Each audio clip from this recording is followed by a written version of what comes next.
5 kapal perang unik dan kreatif yang pernah diciptakan oleh manusia. Manusia memang hidup di darat, namun 2/3 permukaan bumi ditutupi oleh laut. Itulah sebabnya manusia mengembangkan kemampuan berlayar supaya bisa menyeberangi kawasan yang daratannya terpisah satu sama lain. Selain untuk transportasi, manusia juga menggunakan kapal sebagai senjata perang. Berikut ini adalah 5 contoh kapal perang paling unik yang pernah diciptakan oleh manusia. Kapal dengan 3 baris dayung. Di masa lampau, teknologi mesin masih belum ditemukan. Supaya kapal bisa bergerak di laut, kapal pun mengandalkan tenaga dayung. Namun, bagaimana jika kapalnya berukuran besar dan kapalnya berlayar di laut lepas? Apakah dayung tetap bisa digunakan untuk menggerakkan kapal tanpa terombang-ambing oleh arus? Kalau bagi bangsa-bangsa kuno di laut, misalnya bangsa Yunani, menambah jumlah dayung adalah solusinya.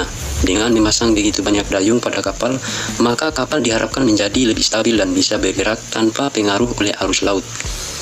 Triremi adalah kapal yang dirancang dengan konsep sedemikian. Jumlah dayung yang menyusun kapal ini dilaporkan mencapai 170 dayung. Dayung-dayung tersebut tersusun dalam formasi 3 baris. Itulah sebabnya mengapa kapal ini diberi nama triremi. Dalam bahasa Latin sendiri, kata triremi memiliki arti 3 baris dayung. Karena memiliki banyak dayung, triremi pun memerlukan banyak orang sebagai pendayungnya. Jumlah total awak yang menaiki triremi bisa mencapai 200 orang lebih. Supaya dayungnya tidak saling tumpang tindih, dayung yang ada di baris atas lebih panjang dibandingkan dayung yang ada di baris di bawahnya. Triremi didesain supaya bisa melaju secepat mungkin di laut. Saat terjadi pertempuran di laut, para pendayung triremi akan menggayuh dayungnya secepat mungkin, supaya kapalnya menabrak bagian samping kapal musuh. Saat kapal musuh tertabrak, kapal tersebut akan mengguncang sehingga penumpangnya pun terjatuh ke laut dan tenggelam. Kapal yang menyemburkan api abadi. Bizantium atau Romawi Timur adalah nama dari kekaisaran yang pernah berdiri di Eropa Timur pada abad pertengahan. Pada puncak kejayaannya, kekaisaran yang beribu kota di Konstantinopel ini memiliki wilayah kekuasaan yang membentang mulai dari Spanyol hingga Turki dan Afrika Utara. Bizantium juga terkenal sebagai kekuatan maritim di kawasan laut Mediterania. Salah satu alasan kenapa Bizantium bisa memiliki angkatan laut yang begitu ditakuti oleh karena kekaisaran ini memiliki senjata rahasia bernama api Yunani. Api Yunani adalah senjata menyembur api yang dipasang pada kapal laut. Apa yang membuat api Yunani berbeda dari api biasa adalah jika terkena air, api Yunani tidak akan padam, tapi justru malah terus berkobar hebat, seolah-olah api tersebut tidak bisa padam.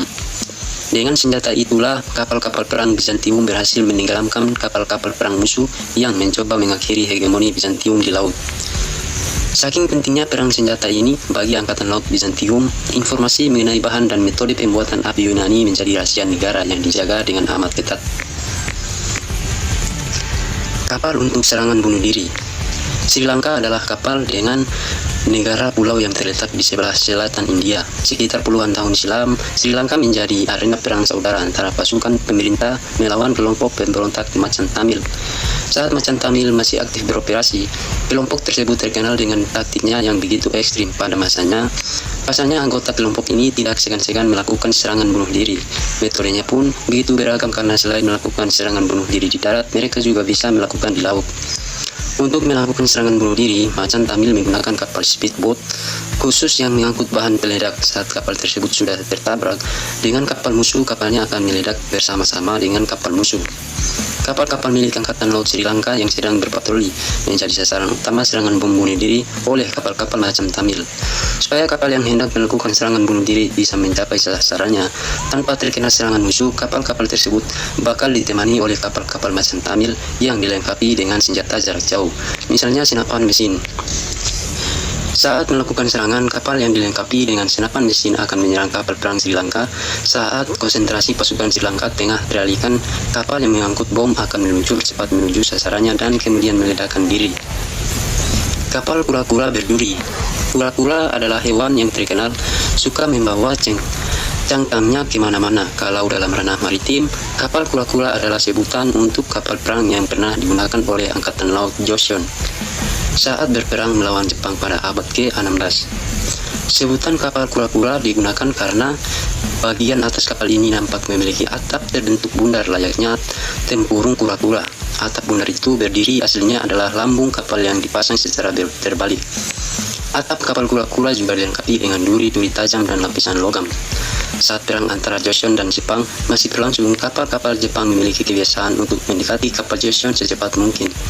Saat sudah berjarak cukup dekat, awak kapal Jepang kemudian beramai-ramai melompat ke badan kapal Joseon untuk membunuhi awaknya.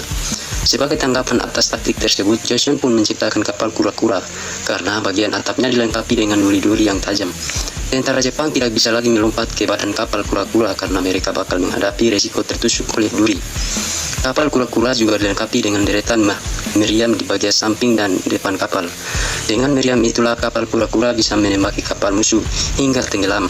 Bagian depan kapal kura-kura juga dilengkapi dengan struktur menyerupai kepala naga, supaya awak kapal Jepang merasa takut duluan saat melihat kapal kura-kura di kejauhan. Kapal yang bisa bergerak di darat. Istanbul adalah kota terbesar di Turki yang sebelum ini bernama Konstantinopel. Sebelum menjadi kota milik Turki, Konstantinopel berstatus sebagai ibu kota Kekaisaran Romawi Timur atau Bizantium. Semasa masih menjadi ibu kota Romawi Timur, Konstantinopel terkenal sebagai salah satu kota yang paling sulit ditaklukkan.